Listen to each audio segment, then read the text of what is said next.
Hello dear students, स्वागत आप सभी का आपके अपने इस ब्यूटीफुल चैनल में। आज हम पढ़ेंगे अपने जो चैप्टर चल रहा है magnetic effect of electric current, उसका लेक्चर नंबर 11। बेटा इससे जस्ट पिछले वीडियो में मैंने आपको काफ़ी इंपॉर्टेंट टॉपिक पढ़ाया था। आई होप अच्छे से क्लियर हो गया होगा, समझ में भी आप लोगों को आ गया होगा और नोट्स भी आप लोगों ने बना लिए होंगे। आज का जो टॉपिक है वो भी बेहद इंपॉर्टेंट टॉपिक है इस चैप्टर का। अपन आज पढ़ने जा रहे हैं बेटा एक खासा सा नियम जिसका नाम है ampere circuital law. Ampere circuital law जिसको कहते हैं एम्पियर का परिपथीय नियम। जैसे बेटा अपन ने गोज लॉ पढ़ा था उसी प्रकार से यहाँ पर चलता है एम्पियर सर्किटल लॉ। तो देखो ये क्या कहता है, according to this law line integration of magnetic field for a closed path, यानी line integration of magnetic field. मैं पहले लाइन लिख दूं बेटा तो समझा भी दूंगा। According to this law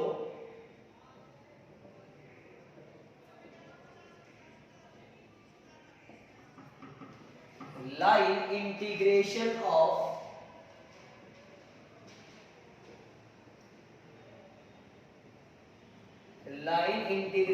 of magnetic field for a closed path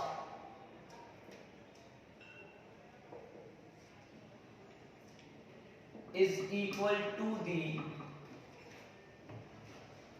product of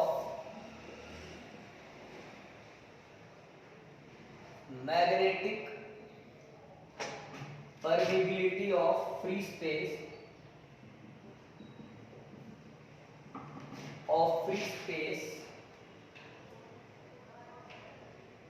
and sum of currents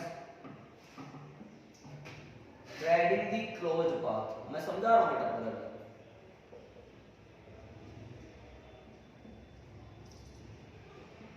ये कह रहा है कि किसी भी क्लोज पाथ के लिए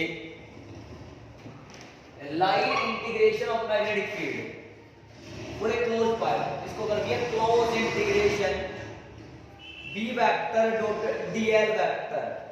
डीएल वेक्टर मतलब एक लाइन के लिए किया गया है, इसलिए इस पूरे को पढ़ेंगे।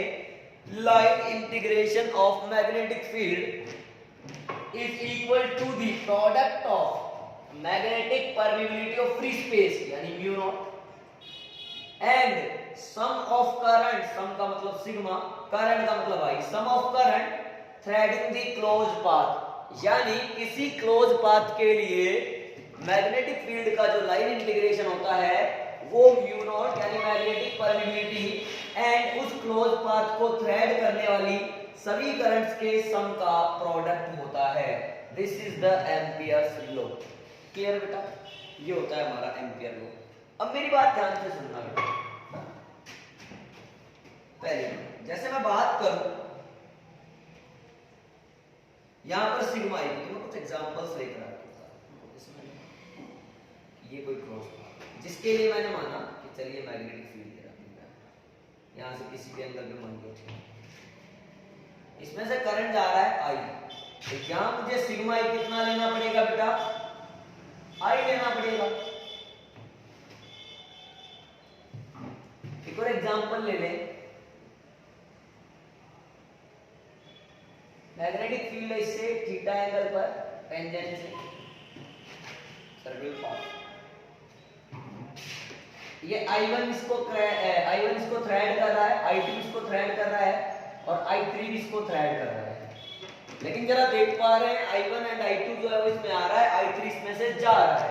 तो एक साइन को पॉजिटिव रख लें, एक डायरेक्शन को पॉजिटिव ले लें और दूसरी डायरेक्शन को आप क्या ले लें बेटा, नेगेटिव ले लें। तो इसमें सिग्मा कैसे लिखोगे, I1 प्लस I2, इन दोनों को मैंने ले लिया पॉजिटिव और I3 को क्या ले लो बेटा, नेगेटिव, तो माइनस का। क्लियर हुआ? ओके, एग्जांपल नंबर 3 देखिए बेटा। इसमें लेकिन करंट यूं निकल रहा है, इसका मतलब ये जो करंट है आई, ये तो इसको थ्रेड ही नहीं कर रहा है, भेद ही नहीं रहा है, और अपन ने यहाँ पर जो सिग्मा आई लिया है वो उन करंट्स का सम लिया है जो इस क्लोज पाथ, क्लोज लूप को भेदती हैं, थ्रेड करती हैं। Then for this particular example sigma I should be taken as 0। Clear हुआ? फटाफट नोट करो बेटा, इतना आगे बढ़ते हैं, कर लो बेटा इतना।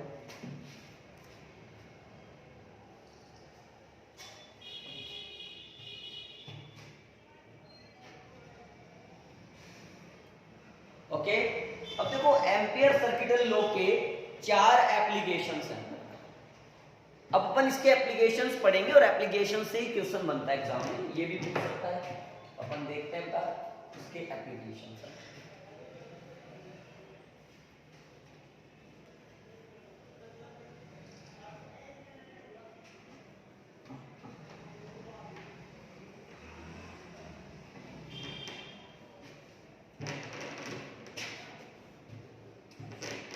हेडिंग डालो, applications of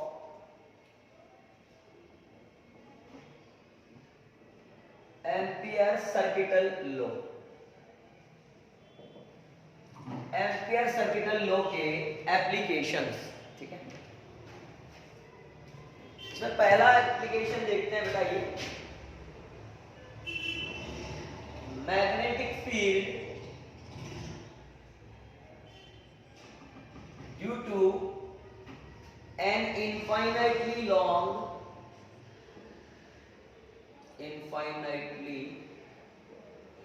long and straight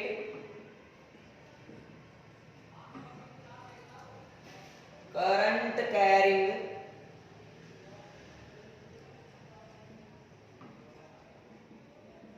conducting wire, किसी अनंत लंबाई के सीधे करंट कैरिंग वायर की वजह से मैग्नेटिक फील्ड फाइंड करना। बेटा ये तो हम लोगों ने बायोट सावर्ट लॉ में भी सीखा था, लेकिन अगर यही चीज हम लोगों को एम्पियर सर्किटल लॉ से प्रूव करनी हो तो इस तरह से करेंगे, आंसर सेम आएगा, कोई कहीं समस्या नहीं है। तो आप देखिए बेटा समझना, माना कि ये कोई इनफाइनाइटली लॉन्ग वायर है जिसमें करंट फ्लो रहा है आई, हमें क्या करना है, इससे स्मॉल आर दूरी पर एक पॉइंट लेना है P, उस पॉइंट P पर फाइंड करना है मैग्नेटिक फील्ड इंटेंसिटी। चूंकि हम पढ़ रहे हैं application of ampere circuital law, और Ampere circuital law is applicable for closed path, then for find magnetic field intensity due to this current carrying conducting wire we have to assume a closed path.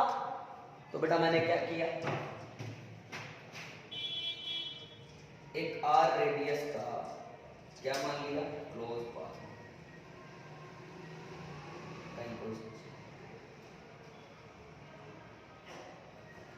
ठीक है, clear हो रहा है? ये B vector है और यहीं पर अपन क्या मानेंगे, ए बी डीएल वेक्टर। तो बेटा क्या करो, पहले इसकी थ्योरी लिखो, let an infinitely long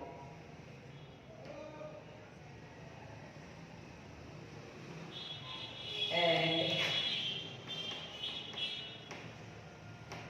straight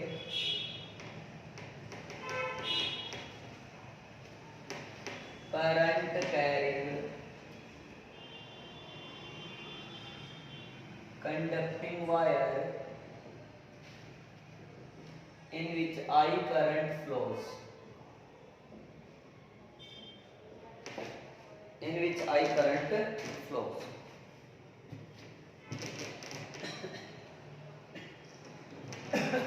We have to find magnetic field due to this wire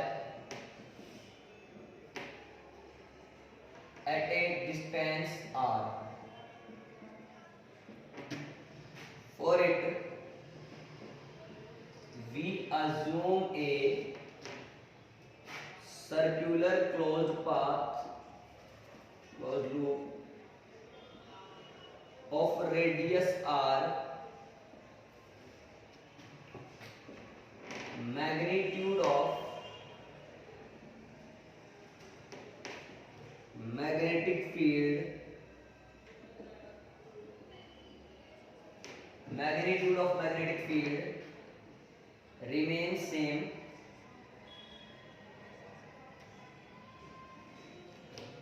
at every point of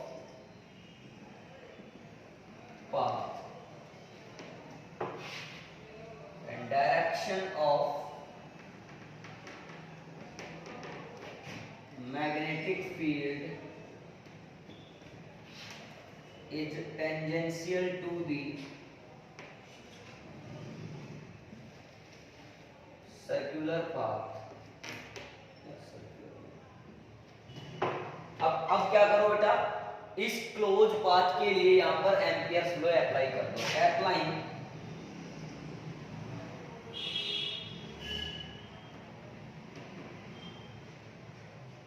amperes circuital law for this close loop. अब एक बार मैं थोड़ा सा रिपीट कर देता हूं. हमें एक अनंत लंबाई के तार जिसमें आई करंट फ्लो हो रहा है की वजह से इससे परपेंडिकुलर डिस्टेंस स्मॉल आर पर मैग्नेटिक फील्ड इंटेंसिटी फाइंड करनी है. क्लियर? जो कि हम पढ़ रहे हैं Biot Savart ampere circuital law के एप्लीकेशन. और मैंने अभी भी आपको बताया कि एम्पियर सर्किटल लॉ जो होता है वो क्लोज पाथ के लिए एप्लीकेबल है. तो यहाँ पर हम मैग्नेटिक फील्ड फाइंड करने के लिए एक स्मॉल आर रेडियस के क्लोज पाथ की कल्पना करते हैं. यानी एक ऐसा पाथ मान लेते हैं जिसके यानी इस सर्कुलर पाथ के हर एक पॉइंट पर एवरी पॉइंट पर क्या रहता है, magnitude of magnetic field constant रहता है and direction is tangential to the circular path. अब अपन ने क्या करा बेटा, इस सर्कुलर क्लोज पाथ के लिए एम्पियर्स लॉ अप्लाई किया. मैं यहां लिख रहा हूं बेटा, देखो close integration v vector dot dl vector is equal to mu naught sigma i. Equation number first here, यार इसको फिर पूरा खोल लेते हैं पहले. v dl cos theta is equal to mu naught sigma i. Equation number first. Here b is equal to constant, theta is equal to 0 degree and sigma I is equal to I. सारी values इसमें put कर लो. Hence b dl cos 0 is equal to mu naught I. b बाहर आ जाएगा, close integration dl mu naught I. तो b into, अब सुनना बेटा, dl एक छोटा सा एलिमेंट है. अब यदि dl सारे एलिमेंट्स को ऐड कर दें, मतलब अपन dl का क्या कर रहे हैं बेटा, इंटीग्रेशन कर रहे हैं. और यदि ऐसा कर दें तो ये बनेगा b into 2πr is equal to mu naught I. तो यहां से अगर आंसर निकालेंगे b का तो 2πr को कहां भेजना पड़ेगा बेटा, डिवाइड में. तो b बराबर mu naught I upon 2πr. Equation number अगला यानी सेकंड. आपको याद हो मैंने वहां पर बायोट सावर्ट लॉ में इस वायर से d डिस्टेंस मानी थी. तो मैंने कहा था जब ये दोनों सिरे कहां पर चले जाएंगे, इनफाइनाइट पे चले जाएंगे, तो phi1 और phi2 जो एंगल बनते थे वो एंगल की वैल्यू π/2 हो जाएगी. तो sin π/2 प्लस sin π/2 2 हो जाएगा. फिर आंसर आया था mu naught I upon 2πd. क्योंकि यहाँ पे डिस्टेंस r है तो आंसर आ रहा है mu naught I upon 2πr. Clear? वापस से वो चीज कह सकते हो आप लोग, यदि इस कोइल में, इस लूप में नंबर ऑफ टर्न्स n हो तो यहाँ पे मैग्नेटिक फील्ड कितना टाइम्स हो जाएगा, n times. If number of turns in coil are n, then d बराबर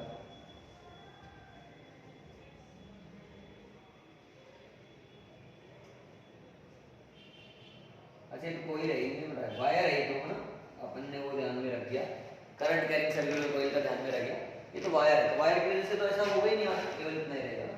फटाफट से आप लोग क्या कर सकते हैं, नोट कर सकते हैं, इसके आगे ही कहानी और इसमें जो भी ग्राफ अगर बनता है वो भी हम लोग देखेंगे, पहले अपना नोट करो।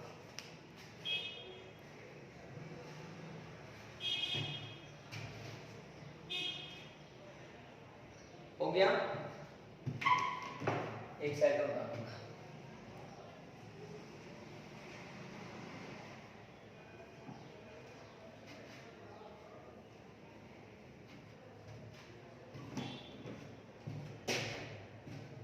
अब बेटा सेकंड इक्वेशन को देखो, इट इज क्लियर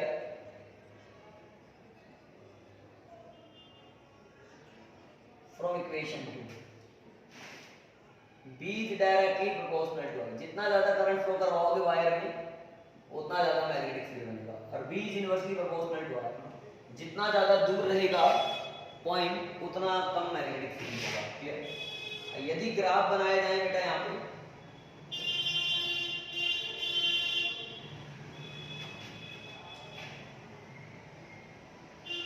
आप V और I का ग्राफ देखोगे तो आएगा स्ट्रेट लाइन, और यदि B और R का ग्राफ देखोगे तो बेटा आएगा हाइपर। छाप लीजिए बेटा।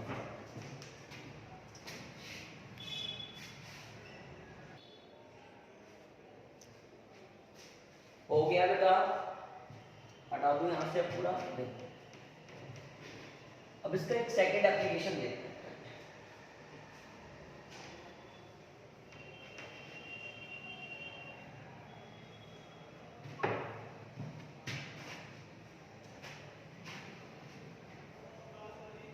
इधर देखो सेकंड एप्लीकेशन क्या है,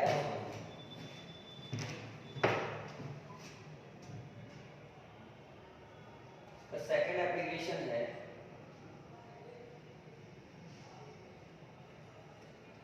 magnetic field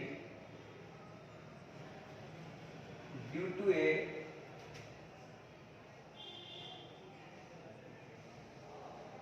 current carrying solid cylinder.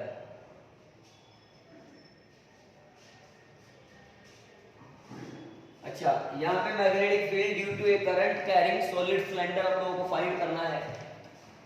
तो इस पॉइंट के अंदर में तीन केस बनाए जा सकते हैं। अपन यदि यहाँ पर केस 1 की बात करें तो सबसे पहले हमें क्या करना होगा, एक सॉलिड सिलेंडर यहाँ पे अज्यूम करना होगा। मैं लिख रहा हूं, let A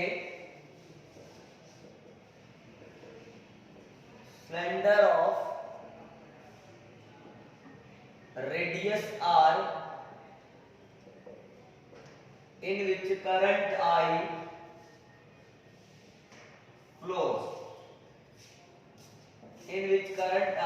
flows, we have to find magnetic field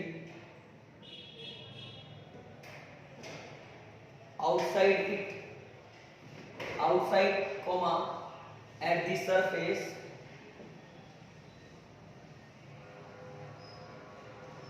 and inside the surface of solid cylinder।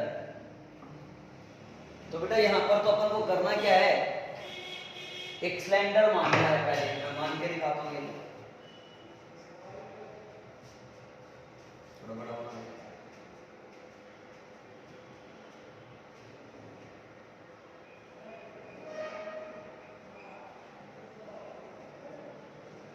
Current कितना फ्लो हो रहा है बेटा इसमें, आई। ओके, इसकी रेडियस कितना बताया है, आर।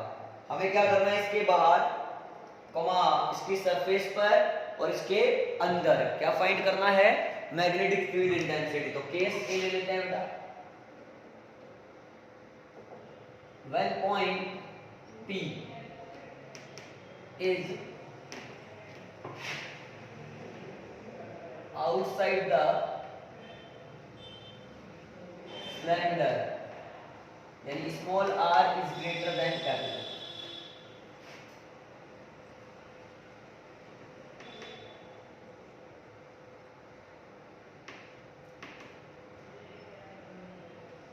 ये देखो बेटा, इसमें करंट कितना फ्लो रहा है, आई, इसकी रेडियस कितना है, आर। हम लोगों को क्या करना है, इसके एक्सिस से स्मॉल आर डिस्टेंस पर एक पॉइंट पी रहेगा जहां पर मैग्नेटिक फील्ड इंटेंसिटी फाइंड करनी है। क्योंकि हम पढ़ रहे हैं application of ampere circuital law, and Ampere circuital law is applicable for closed path, then we have to assume a closed path for this particular case. तो we assume a closed path of radius r. At every point of closed path, magnitude of magnetic field remains constant and direction is tangential to this circular path. Here we assume a small element AB. ये B out vector की direction है और calculating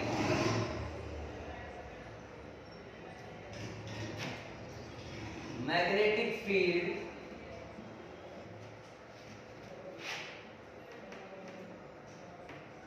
outside the cylinder, we assume a circular path of radius r at every point of this circular path, magnitude of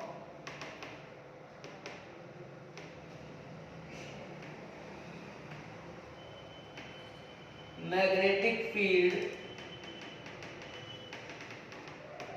remains constant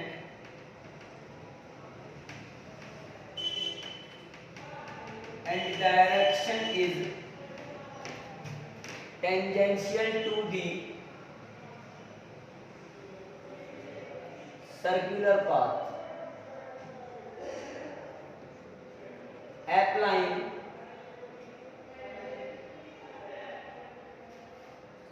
Ampere's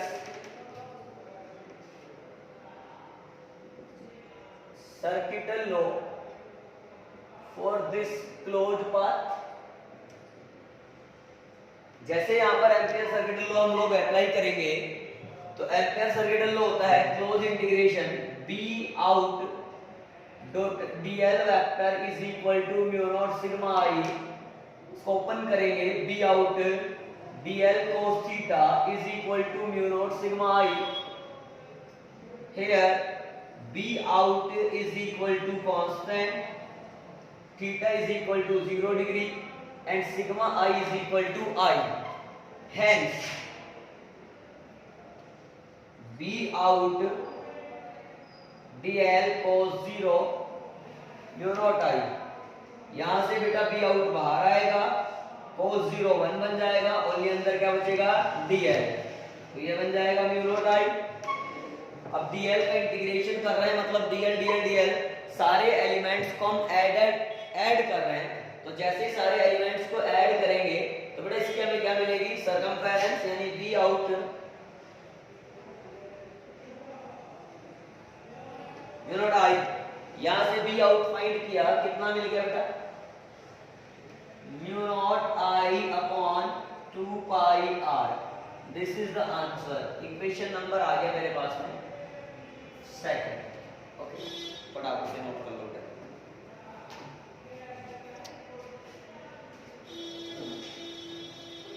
करो, फिर इसमें भी वही दो इक्वेशंस बनेंगी, V out is directly proportional to I and V out is inversely proportional to R। मैं उधर का रफ कर देता हूं बेटा।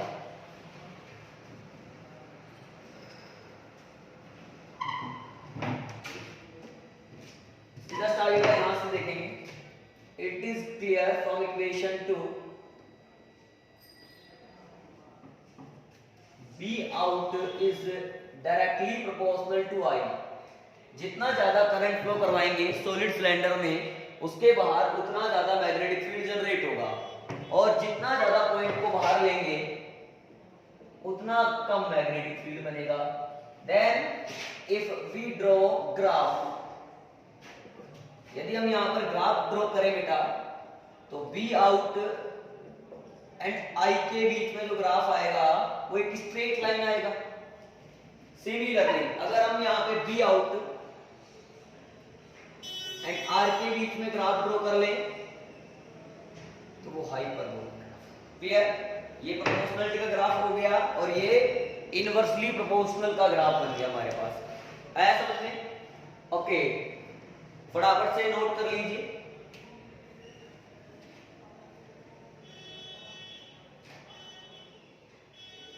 हो गया? ओके डियर स्टूडेंट्स, आज के वीडियो लेक्चर में इतना ही काफी है। I hope ampere circuital law is a very important topic for your board exam और अच्छे से क्लियर होगा। अपने प्रॉपर नोट्स भी लिखे होंगे। कहीं कोई डाउट रह रहा है तो आप लोग कमेंट करके बता दें, आपको सॉल्यूशन मिल जाएगा। बाकी अपने स्वास्थ्य का ध्यान रखें, लगातार पढ़ाई करते रहें और जुड़े रहें। All the very best.